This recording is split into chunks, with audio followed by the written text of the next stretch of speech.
وہ اسے صرف السلام معیار علیکم. نہیں بلکہ چینل اس پر کو اگر نئے دنیا ہیں تو کا لائک سب سے بڑا شیئر اور گھڑیال بھی سبسکرائب بنانا چاہتے تھے، کر لیں. جس کے اوپر ہوگا ایک بہت بڑا ہیرا اور سب سے ٹاپ پر ایک گولڈ پلیٹڈ کریسنٹ۔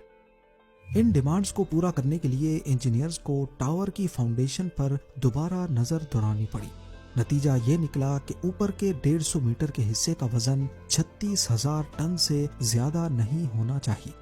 ان کیلکولیشنز کو مد نظر رکھتے ہوئے انجینئرز اور ڈیزائنرز کو 150 میٹر اونچا light weight steel structure design کرنا تھا جو مضبوطی میں کانکریٹ سے کم نہ ہو، جس کو بعد میں کانکریٹ ٹاور کے اوپر رکھا جائے گا۔ یہ اسٹرکچر ایسے ڈیزائن کیا گیا کہ یہ اپنا سارا لوڈ کانکریٹ ٹاور کے اوپر برابر ڈسٹریبیوٹ کرے گا، اور پھر اس اسٹرکچر کے ارد گرد دنیا کا سب سے بڑا گھڑیال اور کریسنٹ لگایا جائے گا۔ یہ اسٹیل اسٹرکچر بے شک کلاک ٹاور کی اونچائی کو 600 میٹر تک تو لے جائے گا، لیکن اس کو ہلکے سے ہلکا رکھنے کے لیے اسٹرکچر کے اندر جو فلورز بنائے گئے وہ نارمل فلور ہائٹ کے مقابلے میں زیادہ اونچے بنائے گئے، اور فلورز کا سینٹر بیچ سے ہالو رکھا گیا۔ اس طریقے سے اس میں اسٹیل کی کوانٹٹی کم لگی اور ایسے اس کا ویٹ بھی کم ہوا۔ کلاک ٹاور کے اندر اس ہالو جگہ میں آج آرٹ ورک لٹکا ہوا دیکھا جاتا ہے، پر اصل میں یہ ہالو فلورز بلڈنگ کا وزن کم کرنے کے لیے بنائے گئے تھے۔ اسٹرکچر بنانے کے بعد اب باری تھی اس پر دنیا کی سب سے بڑی گھڑی بنانے کی۔ اس کام کو انجام دینے کے لیے جرمنی کی پیرٹ نامی کمپنی کو سلیکٹ کیا گیا، جن کو اس کام میں 165 سالوں کا ایکسپیرینس تھا۔ 450 میٹر کی اونچائی پر دنیا کی سب سے بڑی کلاک بنانا اور اسے آپریٹ کرنا کوئی معمولی بات نہیں ہے۔ اس گھڑی کے کانٹے کتنے بڑے ہوں گے، تیز ہوا میں ان کو کیسے بچانا ہوگا، اور اتنی اونچائی پر یہ کلاک کام کیسے کرے گی، یہ وہ سب باتیں تھیں جن کا خیال رکھنا بہت ضروری تھا۔ ان سب میں سب سے بڑا چیلنج اس گھڑیال کے کانٹے تھے۔ ان کو ایسے ڈیزائن کرنا تھا کہ یہ تیز ہوا میں اکھڑ نہ پائیں۔ اس گھڑیال کا بڑا کانٹا 23 میٹر جبکہ چھوٹا کانٹا 17 میٹر لمبا رکھنا تھا۔ یوں سمجھ لیں کہ بڑے کانٹے کو اگر سیدھا کھڑا کیا جائے تو یہ اونچائی میں 5 اسٹوری بلڈنگ کا مقابلہ کر سکتا ہے۔ 600 میٹر کی اونچائی پر ہوائیں 200 کلومیٹر پر آور سے بھی زیادہ تیز چل سکتی ہیں، جو اس کانٹے کو بڑی آسانی سے اکھاڑ سکتی ہیں۔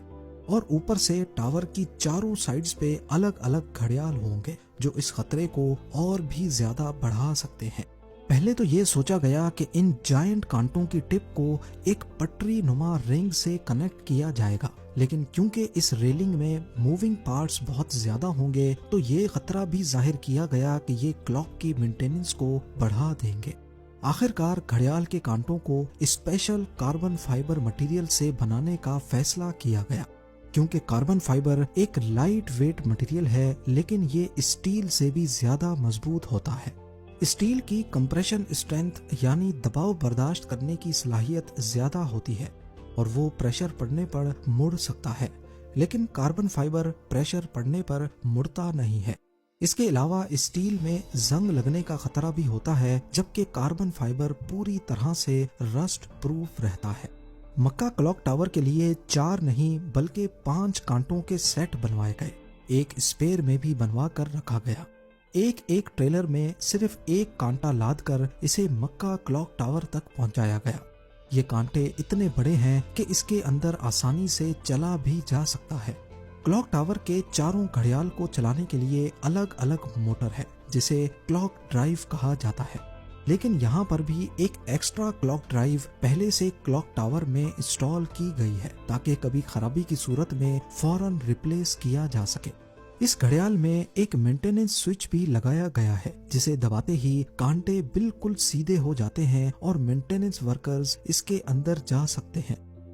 اس گھڑیال کی رنگت کو سلیکٹ کرنے کے لیے بھی کافی ساری ریسرچ کی گئی۔ پہلے فیصلہ کیا گیا کہ اسے کالا اور سفید رنگ دیا جائے گا، لیکن کئی ایکسپیریمنٹس کرنے سے یہ بات سامنے آئی کہ دن کے وقت تو ٹائم صحیح نظر آ رہا ہے، پر رات کے وقت وائٹ LED لائٹس آنکھوں میں شارپ امیج نہیں بنا رہی۔ مختلف رنگوں کو چینج کرنے کے بعد آخر کار گرین کلر کی LED لائٹس سلیکٹ کی گئی۔ اب رات کے وقت بھی 8 کلومیٹر دور سے دیکھنے پر بھی ٹائم صحیح سے نظر آنے لگا۔ اس کلاک ٹاور پر حیرت انگیز طور پہ ٹوٹل 20 لاکھ LED لائٹس لگی ہیں۔ ہر ایک LED ایک دوسرے سے 4 انچ کے فاصلے